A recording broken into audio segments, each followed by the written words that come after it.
let's talk about special education needs. I'm sure you know we've been talking about persons with disability and how we're taking care of them educationally. I've been joined by Atanya Micha, he's a sign language man. So you can see him sitting right close to me. And that's because we have Akushika Nukunu Deku. She's a paralegal team member of the FIDA Ghana. And Festus Long Mate is with the Ghana National Education Coalition campaign. Good morning. Okay. Good morning. I got it right. Absolutely. Great. So let's start with you, Festus. Give me an overview of the talk we've been engineering on this platform, for example. Is it yielding any dividends for people like Akushika? Yeah, I would say, as we speak now, we are making the effort to get people to understand the need to include everybody in society. Okay. And as we speak, significant progress has been made. Yeah, we still need to do more. Yeah. Anyway, Aku, it says significant inroads have been made. Do you agree?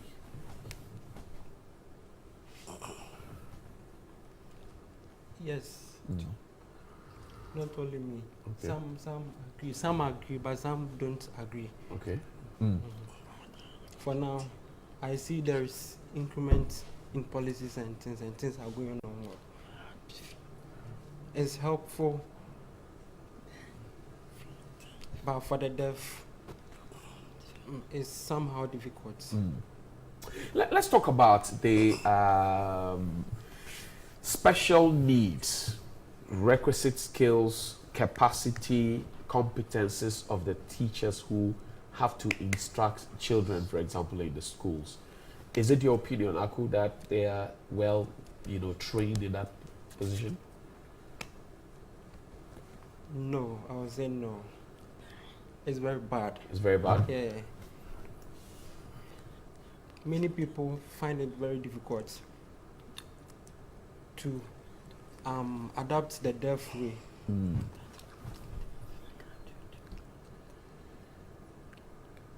So now some of the deaf can't do what the hearing people do because some of the teachers don't understand whatever goes on between the deafs and the hearing. Okay. So it's a big problem. Because the teachers themselves don't know how they would train the deafs, and they would be saying the sign language is for only the deafs, which is wrong.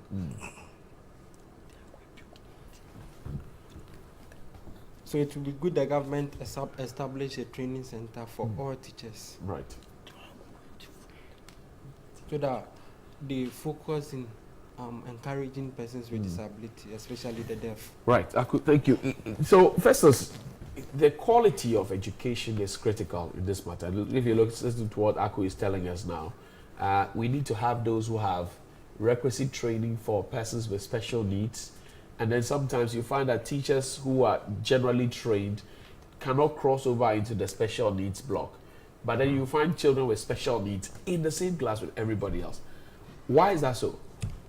I think that's why we are calling on government to train more special needs teachers to be able to adapt to the needs of every child in the classroom. Okay. Yeah.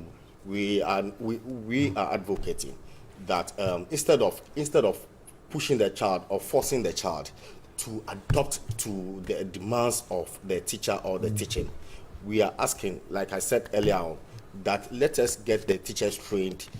Let's get them trained so that they can adapt to the needs of to every child. Okay. Now, in addition, I think the fundamental problem currently has to do with, in the case of the deaf, for instance, has to do with sign language interpreters. Okay. Yeah, we lack sign language interpreters, and it is affecting their access to, let's say, justice, access to healthcare, and so on and so forth.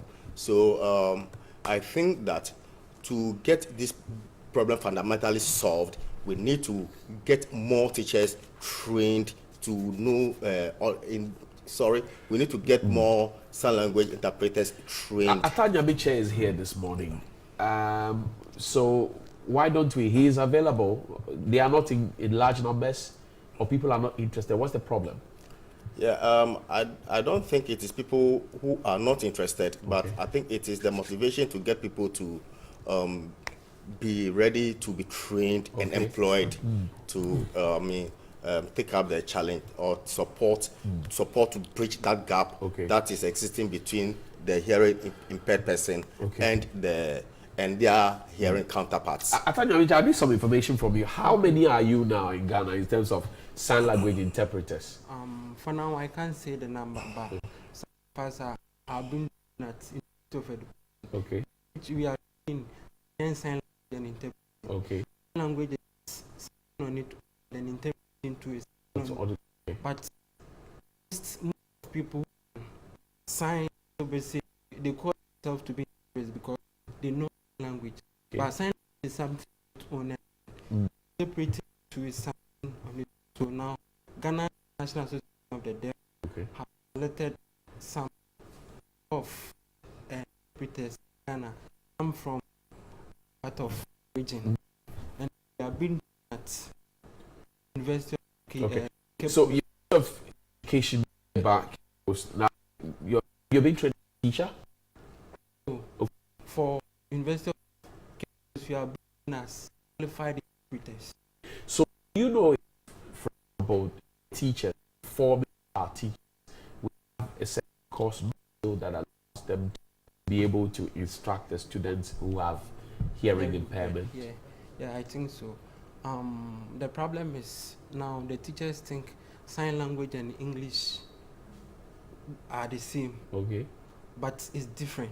Sign language is a language on its own. Okay. And then English too is language on its own. So they need to be trained on sign language and how they would communicate. And then there is a big problem. You have teachers who can sign, but the problem is they sign exact words as the speaker. Ah, okay. What's wrong with that? Sign language is like the local language as we speak Chi Fanti, and then English too is different. So if you understand whatever you are doing, it will be simple for you to explain. Okay, so if I make a statement, you will not sign the exact words, but you will paraphrase it and explain. That's how it's done. Example would be I'm going to school to be in English, but if I'm signing, I'll sign me go school. Ah, okay. To make clear understanding. It's just like the French English.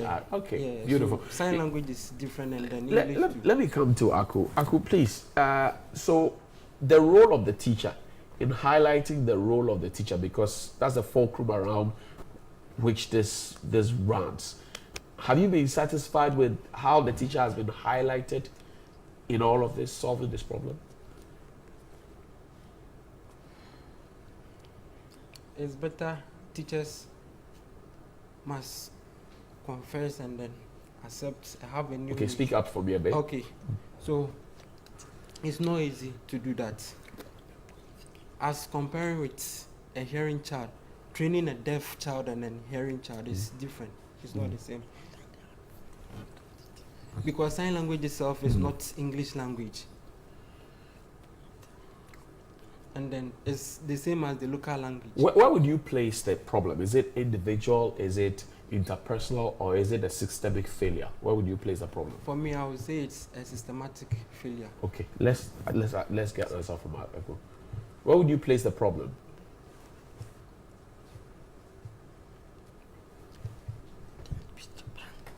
Now I'm sharing my experience. Okay. Right. When I was in a primary school in Koforidua, we had inclusive education. We have deaf and then hearing people. Our teachers never had time for the deaf students. They were always left behind. Yeah. Wow. Yeah. In classroom, we have two teachers, one for the hearing and then the other for the deaf students.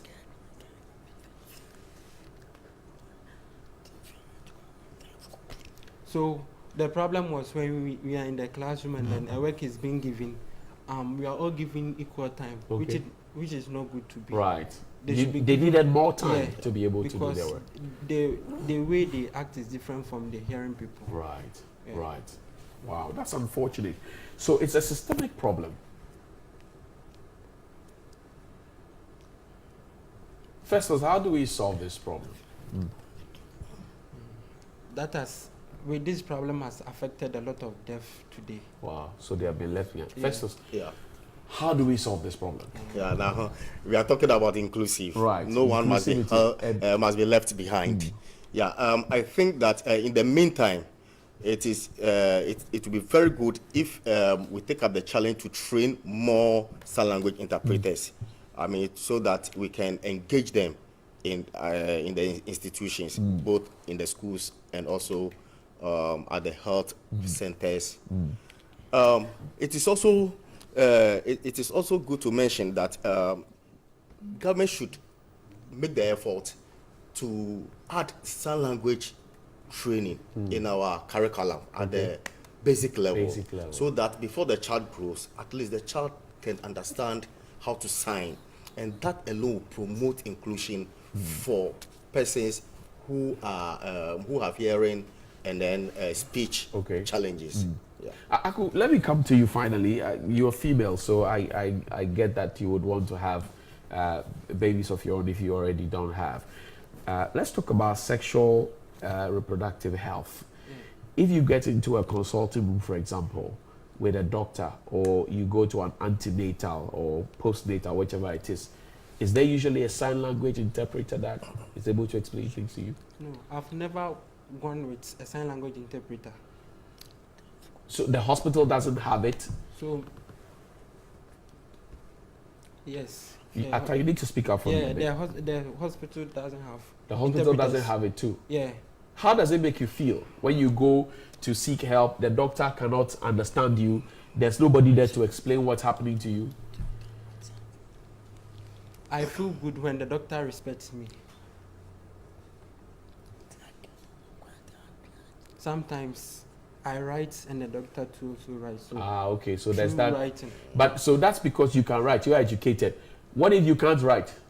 What if you couldn't have written anything? It would be a big problem for me.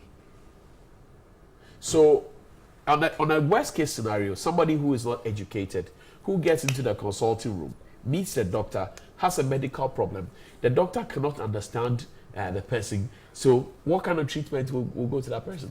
I'm just curious to know.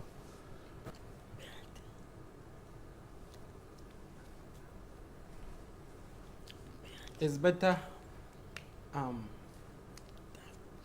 a deaf person goes with that person, the deaf person can write. Okay. So when the other deaf sign, he also write to the doctor. Wow. That will be a tall order. Would you recommend that hospitals have their own sign interpreters?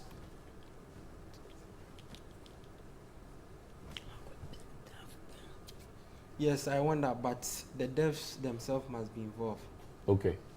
They must be involved. Yeah. I thank you very much. I'm grateful. Unless you have any closing thoughts to share, I should like to hear from you, Aku.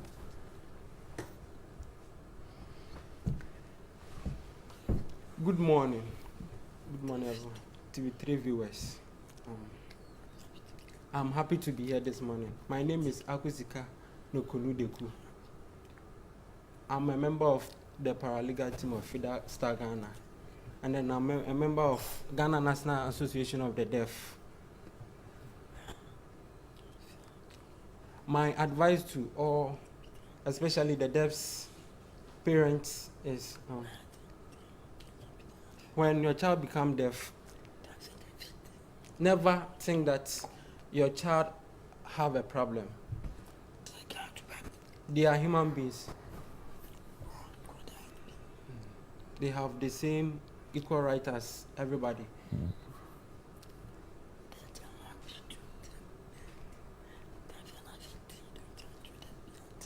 If something happens to your child, if your child happens to be a disabled person, never send your child to the pastor.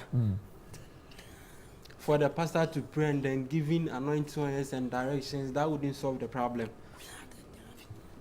So with that, it wastes the education of the deaf or the disabled child.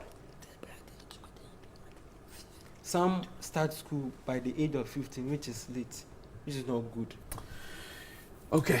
Thank you very much. I'm most grateful. Atanya Micha, I'm grateful. Atanya Micha has been very resourceful this morning. He's a sign language interpreter trying to bridge the gap between myself and Aku here. I'm sure Festus also has been helped by Atanya Micha. Grateful for your time. Akushika Nukunu Teku is a paralegal team member of FIDA Ghana. She's also a member of the Association of Persons with Disability.